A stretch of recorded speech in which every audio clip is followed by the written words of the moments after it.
皆さんはポピープレイタイムで何回転生しましたか？奈落に落下したり、敵のジャンプスケアに遭うたびに、ゲームが再開されるまでの時間を私たちはロスしています。できることなら、一度も死なずにプレイしたいと誰もが思うはずです。それでもこのゲームでは私たちは何度も起こされます。なぜ起こされるのでしょうか？死亡時に表示される意味深な言葉の数々があります。通称デススクリーンと呼ばれているものです。不思議なことに、奈落への落下や操作ミスによる死亡では、このメッセージは表示されません。主に表示されるのは敵にやられた時だけです。つまり、デススクリーンは単なる演出ではなく、明確な意図を持って表示されている可能性があります。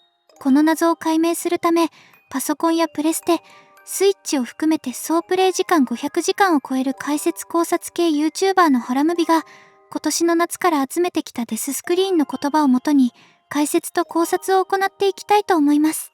今年の集大成とも言える内容です。ぜひ最後までご覧ください。チャプター1、ここからは自分でもキルチャレンジをしてみたいという方のために、チャプターごとにおすすめのキルポイント、略してキルポも紹介していきます。チャプター1のキルポは、メイクアフレンドをクリアした後にハギーが登場する場面です。ひたすら前に進んでいくと、ハギーに激しくハグされます。では、そんなチャプター1に存在するデススクリーンの数ですが、おそらく10個です。まずは、その言葉をすべて見ていきましょう。表示される言葉。奴らを中に入れるな。お前の時間じゃない。命がかかってるのはお前だけじゃない。君には生きてもらわねば。とどまれ。彼らは助けを必要としている。まだ死ぬな。まだ死ぬには早すぎる。死は永遠ではない。進歩が鍵。ありがとう。科学。実験番号1006。彼は素晴らしいだろう。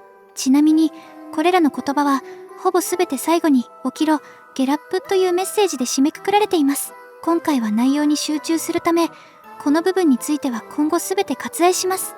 こうして並べてみると、最初のチャプターからすでに意味深な言葉が多く含まれていることがわかります。ただし、正直なところチャプター1だけでは考察材料としては少なすぎます。そこで次は、チャプター2以降のデススクリーンも確認しながら、全体像を見ていきましょう。チャプター2。チャプター2に存在するデススクリーンの数は全部で14個です。キルポは最後にマミーが登場するレバーの場面になります。この場所では落下してもマミーのキル判定になるため、比較的キル数を稼ぎやすいポイントです。表示される言葉。彼らを近づけるな。もうすぐだ。まだ始まったばかりだ。まだ終わっていない。耐えられるはずだ。死よりも恐ろしい運命がある。死ぬのは後でいい。簡単だとは言っていない。ここにいるのは誰も自分の意思ではない。これは君の話ではない。まだ君には計画がある。チャプター2には他のチャプターには見られない特徴があります。それは赤い画面で表示される言葉が存在するという点です。該当する言葉は次の4つです。確信が鍵だ。我々が死を忘れられますように。彼らはただ空腹なだけだ。彼が解き放たれた。これは緊急ロックダウンだ。プロトタイプが私たちを救った。彼は素晴らしいと思わないか。これらは通常のデススクリーンとは明らかに異なる印象を与えます。なぜこの4つだけが赤い画面で表示されるのか。ここには何らかの意図が込められているように感じられます。チャプター3、プレイケアが舞台となるチャプター3ではデススクリーンの数が全部で11個あります。キルポはミスディライトが登場するシーンになります。積極的に近づくことでキル数を稼ぐことができます。表示される言葉。進歩こそが重要な鍵。私たちは新しく生まれ変わる。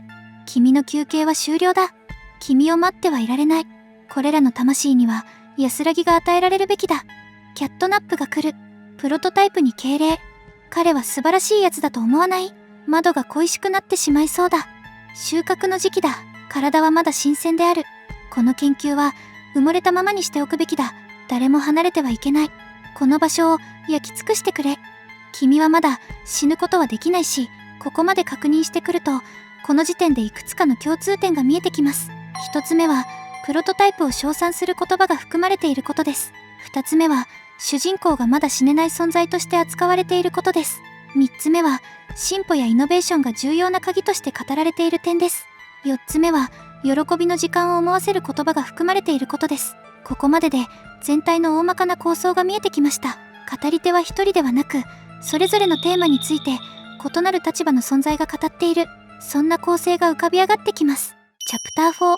チャプター4は全チャプターの中で最も多くデススクリーンの数は18個です。キルポは暴走した同意が登場する場面になります。このシーンでは完全に放置していてもキル数を稼ぐことができ、もはやバグレベルと言える状況です。表示される言葉、進歩が鍵、黄金の道をたどるんだ。ここは全てなんだ。もう少しなんだ。あまり時間がない。君の助けが必要だ。あなたが必要なんだ。すまないが、君がいないと困る。あなたが負けるはずない。あなたはもっと強いはず。置いていかないで。こんな終わり方は嫌だ。みんな燃やされてしまう。みんなまだお腹を空かせている。いつだって腹ペコだ。みんな腹ペコだ。ここから出ることはできない。戦っても無駄だ。私の王国は永遠に続く。今にわかるだろう。復讐しなければならない。彼はあなたを見ている。死は終わりではない。なんとかしなきゃ。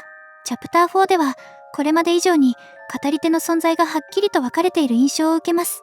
主人公に助けを求める言葉もあれば、支配や絶望を感じさせる言葉もあり、感情や立場が明確に異なっています。この時点で、デススクリーンは単なる死亡演出ではなく、複数の存在がそれぞれの意図を持って語りかけているメッセージだと考えられます。では次に、これまで見てきたすべての言葉を整理した上で、解説と考察をまとめていきましょう。語り手は誰？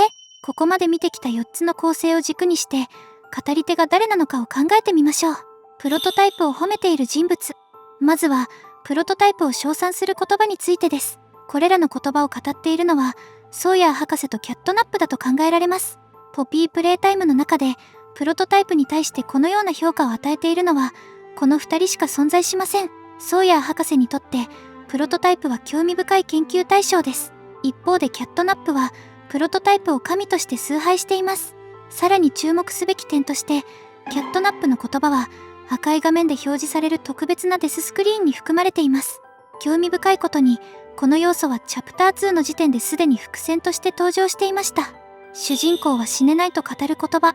次に、主人公が死ねないことを示唆し、期待を寄せている言葉を見てみましょう。これらの言葉は、ポピーやオーリーが語っている可能性が高いと考えられます。ポピーはシリーズを通して、一貫して主人公に救済を求めてきました。オーリーも同様に、主人公の助けを必要としている存在です。主人公が死んでしまえば、物語はそこで終わってしまいます。だからこそ、デススクリーンの最後には、毎回起きろという言葉が添えられているのかもしれません。とどまれ、彼らは助けを必要としているという言葉に出てくる彼らとは、地下にいる孤児たちを指していると考えられます。また、耐えられるはずだという言葉についても、赤い煙の影響を示していると仮定すると、非常に意味深な表現になります。なぜ主人公は2度も赤い煙を吸って無事でいられたのでしょうか。進歩やイノベーションが鍵だと語る存在。続いて、進歩やイノベーションを鍵として語る言葉です。ここで重要なのは、進歩が鍵という言葉の後に続く内容です。感謝、生まれ変わり、黄金の道。まず、科学に感謝している点から、この言葉はエリオットの思想に近いと推測できます。次に、私たちは新しく生まれ変わるという表現ですが、これは複数形で語られている点が特徴です。実験体であること、進歩を重視していること、進化し続ける存在であること。これらを踏まえると、この言葉はプロトタイプの発言とも受け取れます。プロトタイプは実験体でありながら言語を学習し、進化を続けている存在です。同じく生まれ変わりを示唆する存在として、ポピーとの共通点も感じられます。次に、黄金の道についてです。この言葉を使っているのはソーヤー博士でしょう。戦闘中にも同じ単語が使われていました。ゴールデンパスとは、簡単に言えば成功へと続く手順を意味します。巨大化計画を再現可能なテンプレートとして構築したソーヤー博士の思想と一致します。そのテンプレートをホワイト博士が引き継ぎましたが、多くの実験体は失敗に終わったことが示唆されています。プロトタイプとの VHS、時間にもあった通り、鍵となるのは進歩です。巨大化計画のどこかに、その答えが隠されているように感じられます。赤い画面で語られる革新の言葉。ここで、赤い画面で表示される特別な言葉に戻ります。革新が鍵だ。我々が死を忘れられますように。この言葉は、他の進歩とは異なり、革新、イノベーションを強調しています。さらに、死を恐れない精神が感じられます。死ぬことを忘れた。長く生きすぎた。そう解釈すると、この言葉は不老不死を連想させます。このような思想を語りそうなのは、ソーヤー博士です。プレイタイム社の幹部も疑わしくはありますが、不老不死に直接結びつく描写はありません。現時点ではソーヤー博士である可能性が最も高いと考えられます。喜びの時間に関係する言葉。最後に、喜びの時間に関係する言葉です。この語り手は、VHS にも登場した科学者である可能性が高いと考えられます。この瞬間に、工場全体へ警報が発令されたと捉えることができます。収穫の時期だという言葉は、まさに喜びの時間当日を指しているのでしょう。従業員を食料として収穫し、新鮮なまま食べることを示唆しているとも考えられます。これらの言葉を語っているのは、首謀者であるプロトタイプである可能性が極めて高いと言えるでしょう。ストーリーへの伏線。ここまで紹介してきた言葉の中には、他にも気になるものが多く存在します。それらはストーリーへの伏線とも取れる内容です。計画を示す言葉。これらの言葉は、主人公がなぜ工場へ戻ってきたのかという点に関係している可能性があります。つまり、主人公が工場へ戻ること自体が、何者かによって用意された計画だったという示唆です。ここでの語り手は、主人公を工場へ呼び戻した人物だと考えられます。そして、その計画を持ち出した張本人は、ポピーである可能性が高いでしょう。孤児が語っていると思われる言葉。さらに、語り手が孤児であると考えられる言葉も複数存在します。これらの言葉は、ライリーやセーフヘイブンにいた孤児たちの姿を強く思い出させます。同時に、孤児たちが置かれていた過酷な状況を説明している言葉とも受け取れます。死んだ後に実験体にされることへの暗示。自分の意思とは無関係に行われた非人道的な手術。そして自分の人生そのものを嘆く声です。最後に赤い画面で表示される言葉である。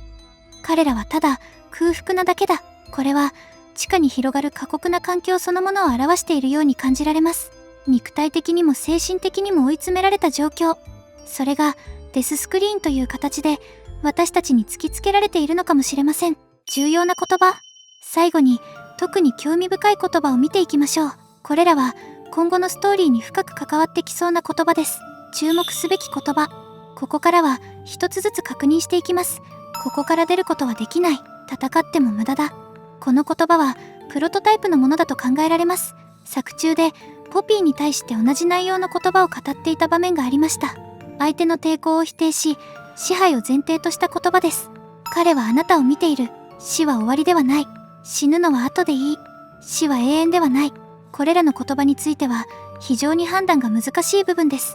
死が終わりではないという考え方、死ぬ順番を操作するかのような視点、どの立場の存在が語っているのか、現時点では断定できません。